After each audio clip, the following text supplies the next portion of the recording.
Wir sind wieder auf dem Weg Richtung Amazonas. Doch schon auf dem Weg zu unserem nächsten Ziel bekommen wir es mit einem heftigen Wolkenguss zu tun. Als wir schließlich an einem wunderschönen Platz direkt am Fluss ankommen, scheint der Tag gerettet. Doch dann beginnt unser ganz persönlicher Horror. Eine riesige Ameise beißt Alessandra in den Zeh. Und plötzlich sind wir von einer Armee von Blattschneiderameisen umgeben. Das sind echt fiese Dinger. Was zunächst nach ein paar Ameisen aussieht, wird in kürzester Zeit zu einer echten Invasion. Und deren Bisse sind verdammt schmerzhaft. Willkommen in Brasilien. Seit 3 Jahren reisen wir kreuz und quer durch Südamerika. Wir sind Alessandra und Björn. Mit unserer Hündin Mali reisen wir in einem 42 Jahre alten VW-Bus T3. Wenn du mehr von uns sehen möchtest, folge unserem Kanal.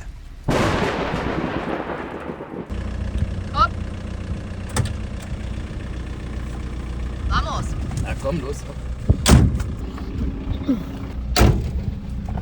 Wir setzen unsere Fahrt weiter Richtung Amazonas fort. Doch von Regenwald ist hier noch lange nichts zu sehen. Stattdessen fahren wir durch eine endlose Agrarwüste. Und ehrlich gesagt schockiert uns dieser Anblick. Wo früher einmal dichter Regenwald gewesen sein muss, bestimmen heute riesige landwirtschaftliche Flächen das Bild. Kilometer um Kilometer gibt es kaum etwas anderes zu sehen als Felder, Staub und trockene Landschaft.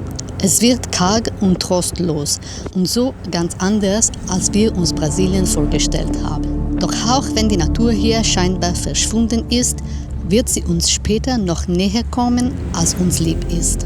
Bom dia, bom dia. Bom dia? Bom dia. Ja, exakto. Wir sind wieder unterwegs Richtung Pantanal auf der Autobahn und wir haben richtig Glück, das ist zweispurig, das geht hier voran. Und wir haben heute, dieser Ort, an dem wir waren, der war so wunderschön. Wir wollten eigentlich gar nicht weg, haben überlegt, bleiben wir noch.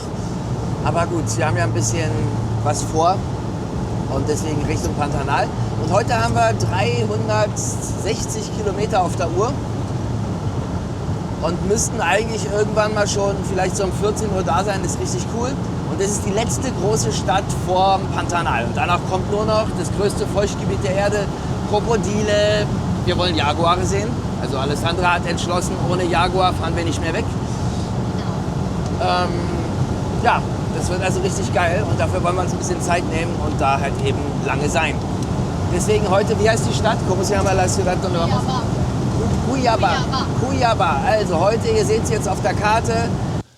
Also hier seht ihr ganz Brasilien, hier ist zum Beispiel Rio de Janeiro, aber wir sind gestartet in Foz de Iguaçu.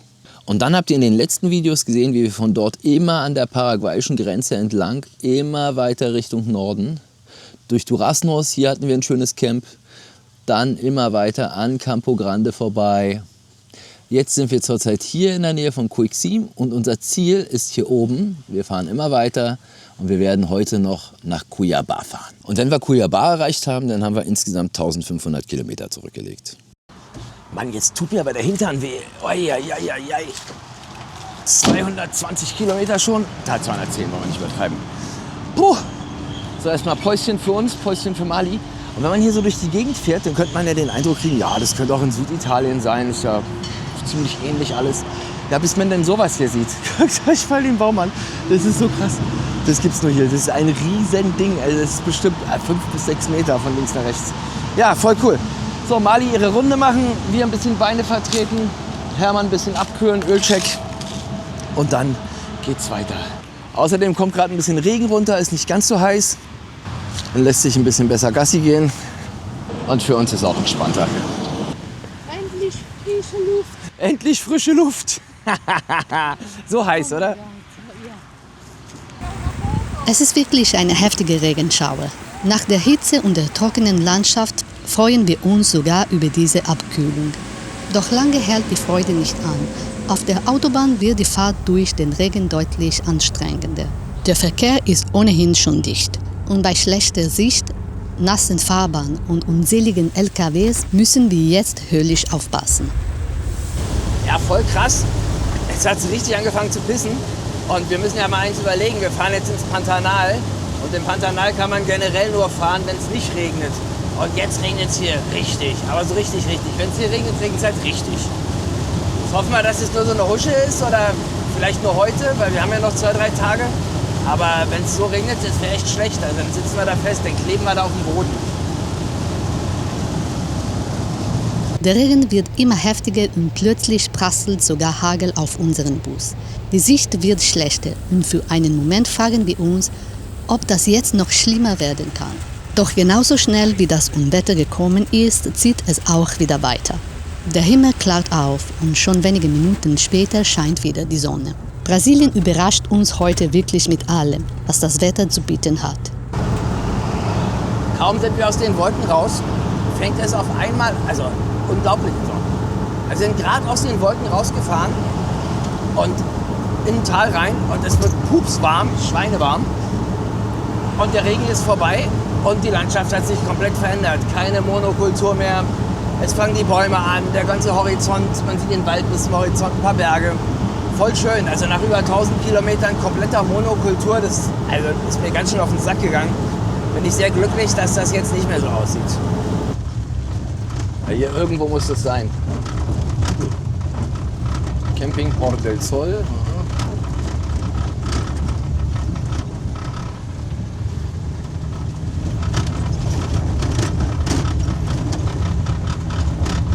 Jetzt rasen wir hier durch den Dschungel.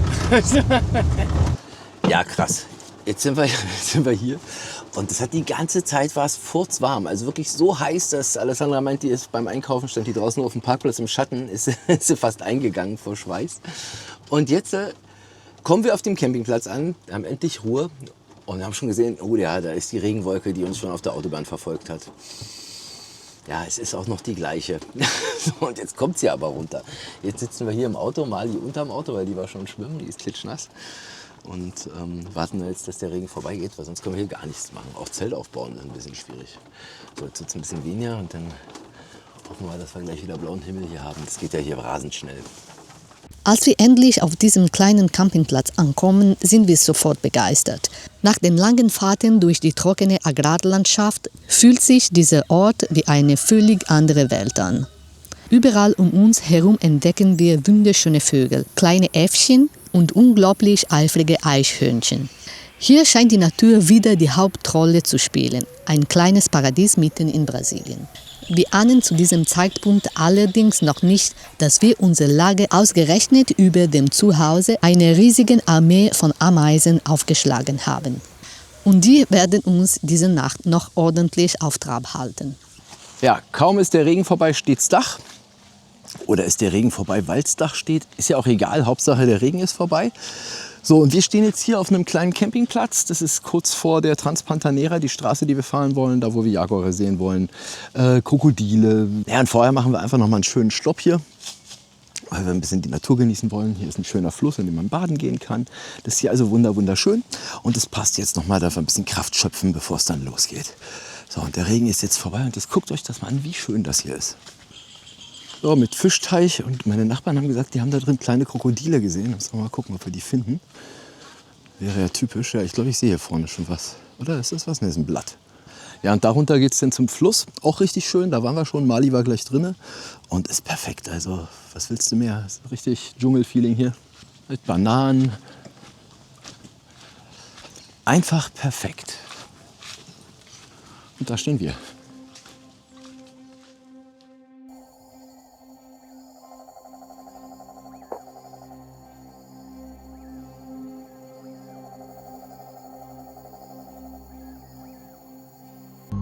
Also, wir wurden gerade attackiert.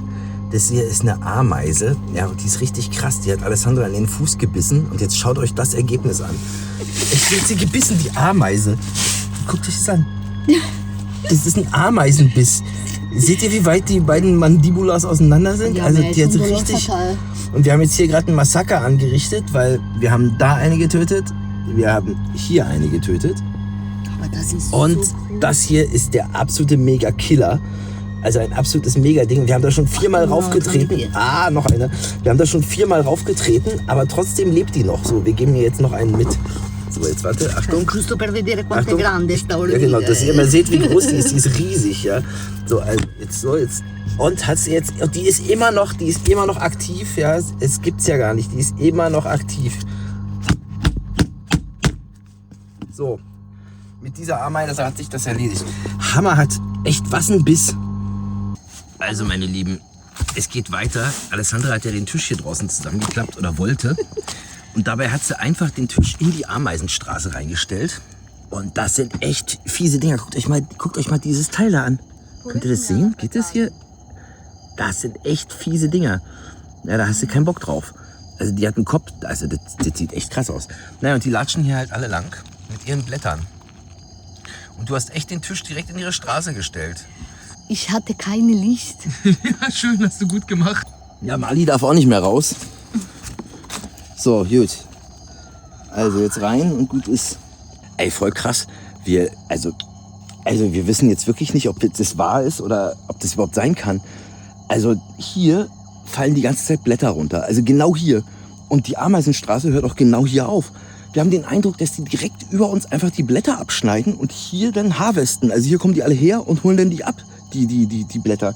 Das ist total krass. Also hier endet die Straße einfach so und hier fangen die einfach an, diese feuchten Blätter zu sammeln. Und die fallen halt durch Zufall über unserem Kopf runter, eins nach dem anderen. Ey, das ist echt krass.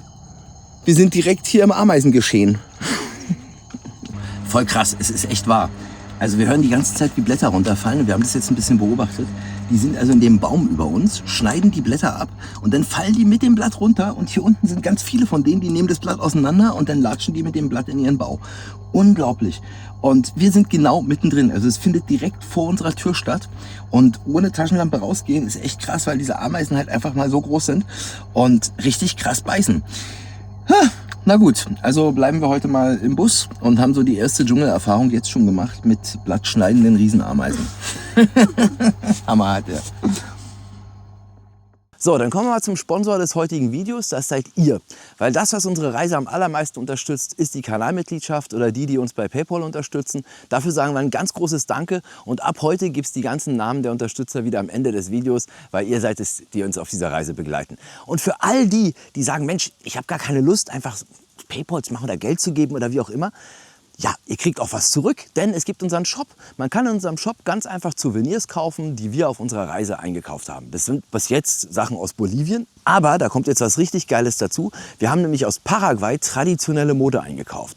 Traditionelle Handstickereien, Apoi heißt das. Und das sind die Dinge, die Paraguayer tragen. Das sind alles traditionelle Stoffe, was du da anbietest. Was ist das genau? Erklär mal bitte unserem Publikum, was ist das?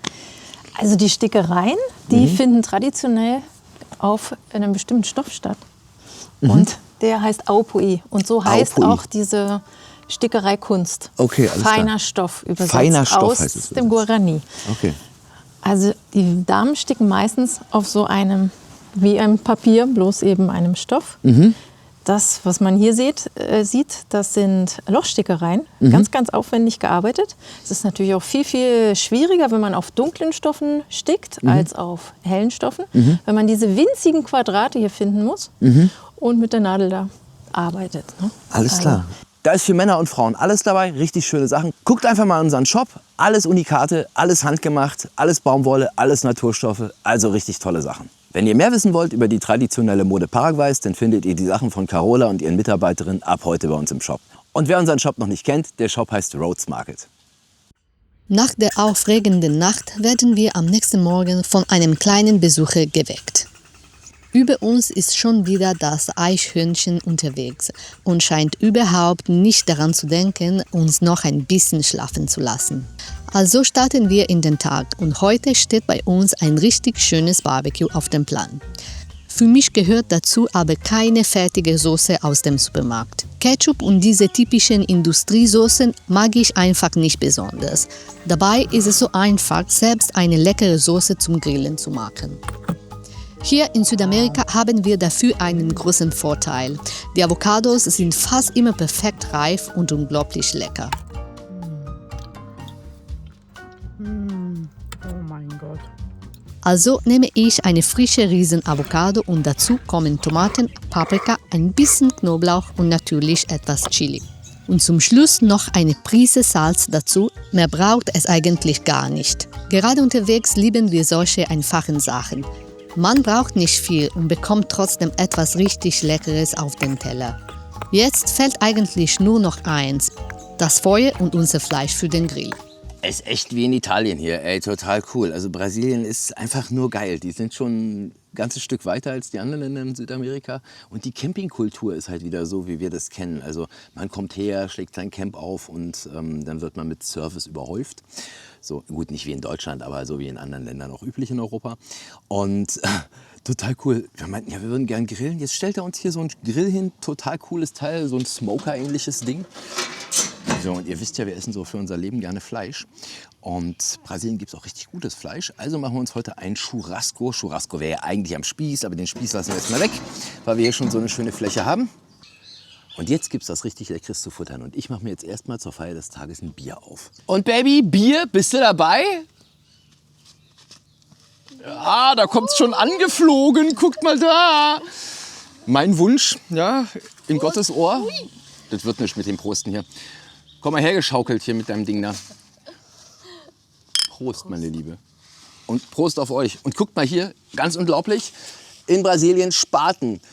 Spaten, auch noch eins unserer Lieblingsbiere. Ah, da macht die Ausnahme Spaß. Ja, und wer uns schon länger verfolgt, der weiß, dass wir Feuer auf chilenische Art und Weise machen. Wir machen den Maricón. Gut, übersetzt euch das selber, das darf ich nicht übersetzen. Und in diesem Fall kommt die ganze Kohle hier rein und wir benutzen nur den Sack zum Anzünden. Und ich zeige euch jetzt auch wie. Ist ganz einfach. Einfach in die Mitte der Kohle ein Loch machen. Da kommt die Bierflasche rein. Und um die Bierflasche drumherum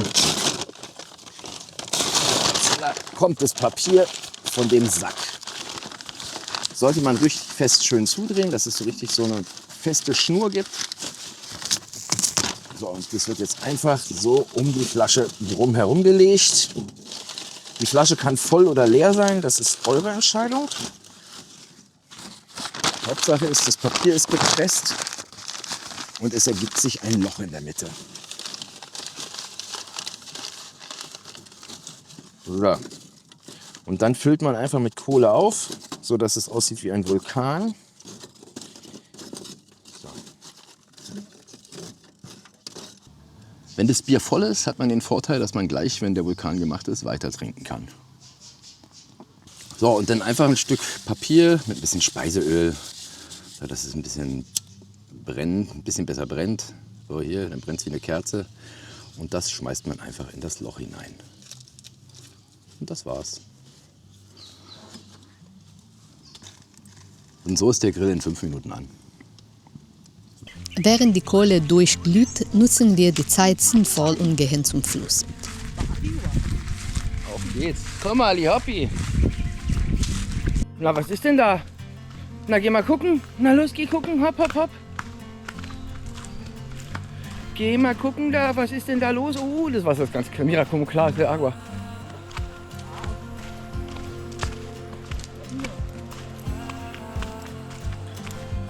Ja, das mag sie. Da steht sie drauf. Das findet sie total super. Da ist sie nicht zu halten. Ja, aber ich bin zu halten. Na hopp, Dicke, hoppi. Na losi.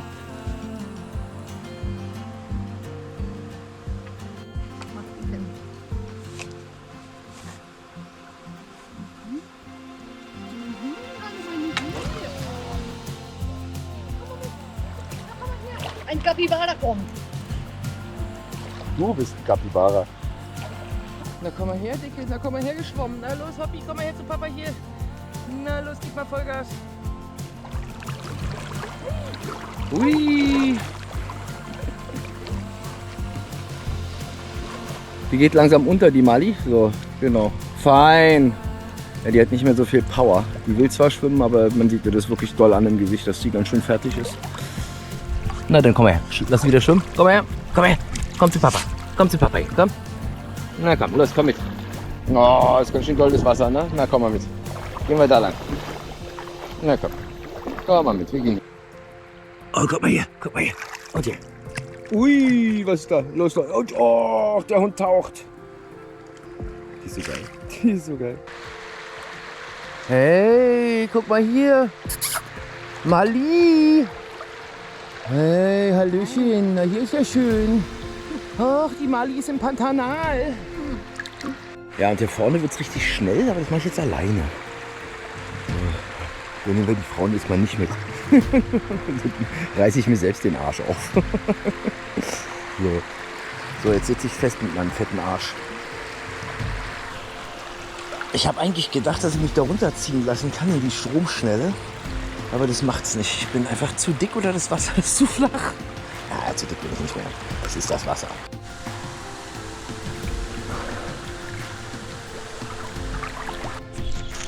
Guck mal was. Was ist hier? Wow. Wow, Baby. Jackfruit. Jackfruit. Schön. Die Wow. braucht noch sehr lange. Je länger wir hier sind, desto mehr haben wir das Gefühl, mitten in einer völlig anderen Welt angekommen zu sein. Überall um uns herum bewegt sich etwas. Mal sind es die kleinen Eichhörnchen, die flink durch die Bäume huschen, dann entdecken wir wieder eine Gruppe Äffchen, die durch die Äste klettert. Und über uns hören wir ganz viele Vogelstimmen. Manchmal müssen wir einfach stehen bleiben und zuschauen. Nicht, weil gerade etwas Spektakuläres passiert, sondern weil es so unglaublich schön ist, diese Tiere aus nächster Nähe beobachten zu können. Besonders die Vögel faszinieren uns. Einer nach dem anderen taucht auf und jeder scheint irgendwie seinen eigenen Charakter zu haben.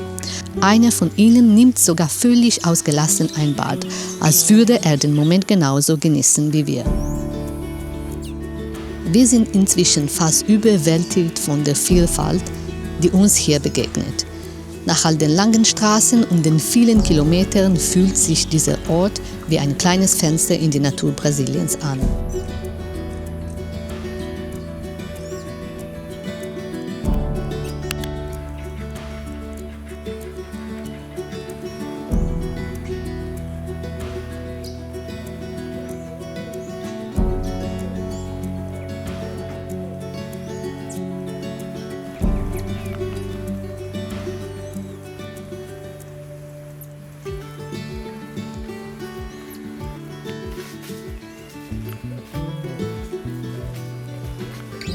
Und genau solche Momente sind es, wegen denen wir unterwegs sind. Man kann einen solchen Ort nicht planen und auch nicht einfach in einem Reiseführer nachschlagen. Man muss irgendwo ankommen, bleiben und plötzlich sitzt man da und schaut einfach nur zu. Wir könnten wahrscheinlich noch stundenlang hier sitzen und die Tiere beobachten. Jetzt wird es aber langsam mal Zeit zu schauen, wie weit der Grill ist. Ja, keine Angst. Das ist nur der Anfang. Alessandra will auch was essen. Terere. Ja, bitte. Die Regeln sind übrigens gleich wie beim Mate. Einer macht, der andere trinkt. Ja.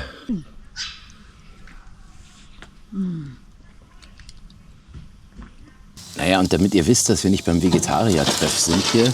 Das sieht doch gut aus. Guckt euch das mal an.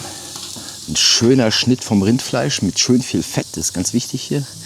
Ja, das macht es halt schön geschmackvoll, ein bisschen Hühnchen und dann kommt noch eine schöne dicke Scheibe Schweinebein. So sieht das aus. So ihr Lieben, richtig lecker, richtig lecker. Guckt euch das an. Dickes Stück Rind, Huhn und ein schönes Stück Schwein.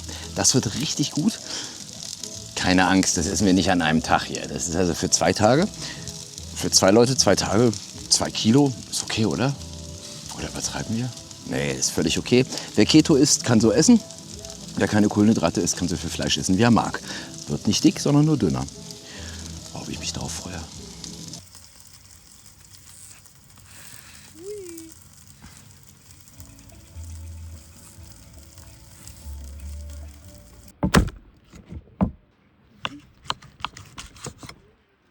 No, pode mais, não?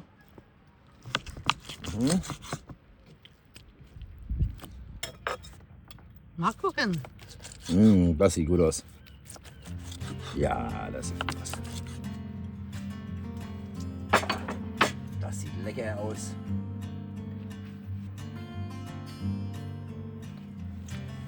So.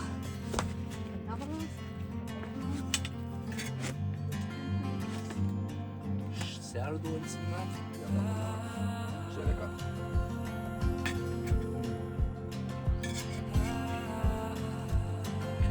Como la guacamole.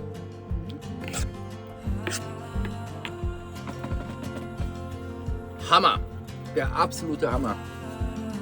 So lecker. Danke, ja, danke dir für die super Guacamole. Pero el negro grande no tiene.